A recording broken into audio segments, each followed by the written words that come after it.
রাধে কৃষ্ণ বন্ধুরা, কেমন আছেন আপনারা? আশা করি সবাই ভালো আছেন।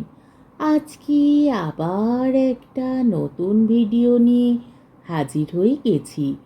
ভিডিওটি শেষ অবধি দেখার অনুরোধ রইল। আজকের গল্প বঙ্কিমচন্দ্র চট্টোপাধ্যায়ের বিখ্যাত উপন্যাস দেবী চৌধুরানী। আজকে গল্পের 40 পর্ব। তখন ভূতনাথে যাইবার উদ্যোগ আরম্ভ হইল। রঙ্গরাজকে সেইখান হইতে বিদায় দিবার কথা স্থির হইল, কেননা ব্রজেশ্বরের দারোয়ানেরা একদিন তাহার লাঠি খাইয়াছিল। যদি দেখিতে পায় তবে চিনিবে। রঙ্গরাজকে ডাকিয়া সকল কথা বুঝাইয়া দেওয়া হইল। কতক নিশি বুঝাইল, কতক প্রফুল্ল নিজে বুঝাইল। রঙ্গরাজ কাঁদিল, বলিল, মা, আমাদিগকে ত্যাগ করিবেন তা তো কখনো জানিতাম না। সকলে মিলিয়া রঙ্গরাজকে সান্ত্বনা করিল। দেবীগড়ে প্রফুল্লের ঘর বাড়ি, দেবসেবা, দেবত্ব সম্পত্তি ছিল। সে সকল প্রফুল্ল রঙ্গরাজকে দিলেন। বলিলেন, সেইখানে গিয়া বাস করো, দেবতার ভোগ হয়, প্রসাদ খাইয়া দিনপাত করিও, আর কখনো লাঠি ধরিও না। তোমরা যাকে পরোপকার বলো সে বস্তু তো পরপীড়ন। ঠ্যাঙা লাঠির দ্বারা পরোপকার হয় না। দুষ্টের দমন রাজা না করেন, ঈশ্বর করিবেন। তুমি আমি কে? শিষ্টের পালনের ভার লইও, কিন্তু দুষ্টের দমনের ভার ঈশ্বরের ওপর রাখিও। এই সকল কথাগুলি আমার পক্ষ হইতে ভবানী ঠাকুরকেও বলিও, তাকে আমার কোটি কোটি প্রণাম জানিও। রঙ্গরাজ কাঁদিতে কাঁদিতে বিদায় হইল। দিবা ও নিশির সঙ্গে সঙ্গে ভূতনাথের ঘাট পর্যন্ত চলিল। সেই বজরায় ফিরিয়া তাহারা দেবীগড়ে গিয়া বাস করিবে, প্রসাদ খাইবে আর হরিনাম করিবে। বজরায় দেবীর, রানীগিরির আসবাব সব ছিল। পাঠক দেখিয়াছেন, তাহার মূল্য অনেক টাকা। প্রফুল্ল সব দিবা ও নিশিকে দিলেন। বলিলেন, এ সকল বেচিয়া যাহা হইবে তাহার মধ্যে তোমাদের যাহা প্রয়োজন ব্যয় করিবে, বাকি দরিদ্রকে দিবে। এ সকল আমার কিছুই নয়, আমি ইহার কিছুই লইব না। এই বলিয়া প্রফুল্ল আপনার বহুমূল্য বস্ত্রালঙ্কারগুলি নিশি ও দিবাকে দিলেন। নিশি বলিল, মা, নিরাভরণে শ্বশুর বাড়ি উঠিবে? প্রফুল্ল ব্রজেশ্বরকে দেখাইয়া দিয়া বলিল, স্ত্রীলোকের এই আবরণ সকলের ভালো, আর আবরণে কাজ কি মা?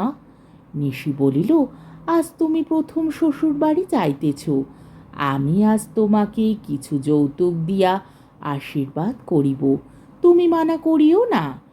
এই আমার শেষের স্বাদ, স্বাদ মিটাইতে দাও। এই বলিয়া নিশি কতগুলি বহুমূল্য রত্নালঙ্কারে প্রফুল্লকে সাজাইতে লাগিল। পাঠকের স্মরণ থাকিতে পারে, নিশি যখন এক রাজমহিষীর কাছে থাকিত, রাজমহিষী তাহাকে অনেক অলঙ্কার দিয়াছিলেন। এ সেই গহনা। দেবী তাহাকে নতুন গহনা দিয়াছিলেন বলিয়া সেইগুলি নিশি পড়িত না। এক্ষণে দেবীকে নিরাভরণা দেখিয়া সেইগুলি পড়াইল। তারপর আর কোনো কাজ নাই, কাজেই তিনজনে কাঁদিতে বসিল। নিশি গহনা পড়াইবার সময় সুর তুলিয়াছিল। দিবা তৎক্ষণাৎ পোঁ ধরিলেন। তারপর পোঁসানায় ছাপাইয়া উঠিল। প্রফুল্ল কাঁদিল। না কাঁদিবার কথা কি? তিনজনের আন্তরিক ভালোবাসা ছিল, কিন্তু প্রফুল্লের মন আহ্লাদে ভরা, কাজেই প্রফুল্ল অনেক নরম গেল। নিশিও দেখিল যে প্রফুল্লের মন সুখে ভরা, নিশিও সে সুখে সুখী হইল। কান্নায় সেও একটু নরম গেল। সে বিষয়ে যাহার যে ত্রুটি হইল, দিবা ঠাকুরানী তাহা সারিয়া লইলেন।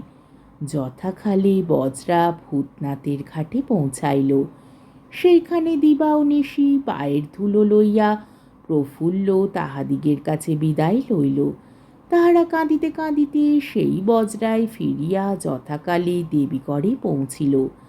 দাড়ি মাঝি বরকন্দাজের বেতন হিসাব করিয়া দিয়া তাহাদের জবাব দিল, বজরাখানি রাখা অকর্তব্য, চেনা বজরা। প্রফুল্ল বলিয়া দিয়াছিল, উহা রাখিও না। নিশি বজরাখানাকে চেলা করিয়া 2 বৎসর ধরিয়া পোড়াইল।